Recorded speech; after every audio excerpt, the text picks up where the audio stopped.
Chers amis, nous arrivons donc au 102e cours sur le Shmirat HaLashon.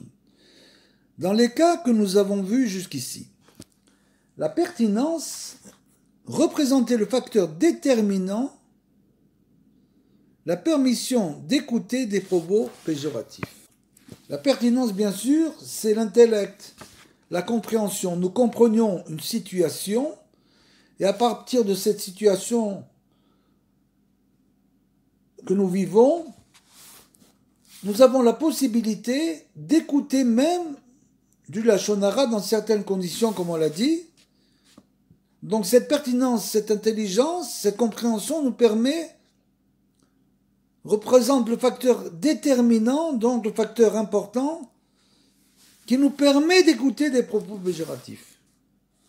S'il importe d'entendre ces informations dans un but constructif, comme on l'a dit, on peut les écouter et parfois même les demander. Parfois, la halakha permet d'écouter des propos péjoratifs sans rapport avec l'auditeur, ni avec aucune de ses connaissances. Si par exemple la personne parle parce qu'elle a besoin d'exprimer sa colère ou sa frustration pour soulager son désarroi, on fait bien sûr un acte de chesed, de bonté, en l'écoutant et en lui montrant qu'on comprend ses sentiments. Si bien sûr, cette chose-là, on en a déjà parlé, si ce n'est pas une personne qui a l'habitude sans arrêt d'exprimer son désarroi et sa colère et ses sentiments, etc.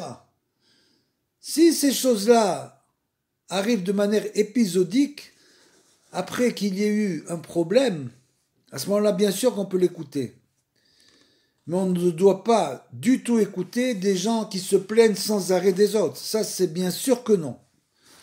Donc si la personne parle qu'elle a besoin d'exprimer sa colère ou sa frustration pour soulager son désarroi dans une situation qu'elle est en train de vivre, on fait un acte de recette, donc de bonté, en l'écoutant et en lui montrant qu'on comprend ses sentiments pour essayer de l'aider, bien sûr.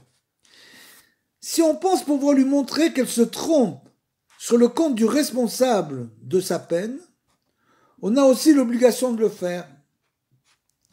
Souvent, cependant, la personne qui exprime ainsi sa frustration a avant tout besoin de se sentir comprise et reste sourde à toute logique. Comme c'est écrit par exemple, que si on voit un homme en colère, il est interdit d'essayer d'apaiser sa colère. Parce que tu ne vas faire que l'enflammer en essayant de l'apaiser. Donc il faut le laisser dans sa colère, ne pas rester près de lui s'il continue, et quand il se sera calmé, à ce moment-là, tu peux venir lui parler. Là, c'est un petit peu la même chose. Souvent, la personne qui exprime sa frustration a avant tout besoin de se sentir comprise. Donc elle a besoin d'une oreille qui l'écoute, qui la comprend et reste sourde à toute logique. On ne peut pas à ce moment-là lui dire « non, tu te trompes », etc. Il convient donc d'aller la retrouver plus tard, comme pour le coléreux, lorsqu'elle aura retrouvé son calme, pour tenter de lui expliquer qu'elle se trompe peut-être, que finalement elle était un peu enflammée, elle a dit des mauvaises paroles, et peut-être qu'elle se trompe, et on donc doit lui amener des arguments pour lui montrer qu'elle se trompe. Imaginons qu'un enfant ait fait une grosse bêtise. Son camarade ameute le voisinage et clame son forfait. Le père qui se trouve à proximité se montre fort contrarié. Si tu avais discrètement réprimandé mon fils, sans mettre le voisinage au courant, je t'en aurais sans doute été reconnaissant, dit-il au justicier entre guillemets. Quand on parle de justicier, c'est le camarade donc il a accusé en public. Donc on parle déjà des enfants qui ont déjà un secret pour comprendre la différence entre le bien et le mal, bien sûr. Donc, le père lui dit « Pourquoi as-tu publié sa faute ? Tu en as fait l'objet de raillerie et de honte, et cela prouve tes véritables intentions. Ce n'est pas la conduite de mon fils que tu désires redresser. Ce que tu veux, c'est salir sa réputation et te réjouir de sa honte. Comme on vient de le dire, c'est uniquement ceux qui sont des gens qui sont déjà des adultes. Disons des petits adultes. Dieu est un père pour le peuple d'Israël. Il se réjouit lorsque nous sommes heureux et nos souffrances l'attristent. Une chose qu'il faut bien comprendre. Parce qu'on a souvent l'impression, quand on est dans la souffrance, qu'en quelque sorte Dieu est contre nous, Dieu préserve.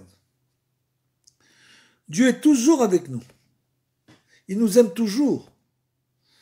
Seulement, comme nous n'avons pas la compréhension ni les instruments spirituels qui nous permettent de saisir la situation dans laquelle on se trouve, alors la compassion divine se transforme en colère quand elle vient chez nous. Dès l'instant où on change, la situation change. Cela lui fait-il plaisir qu'on réprimande l'un de ses enfants publics, lui qui voit tout et dont la gloire remplit la terre? Selon le Rambam, un juif a l'obligation de se soucier des biens et de l'honneur de son prochain, comme si c'était les siens propres. Et on ferait bien de se souvenir de cet enseignement toute notre vie.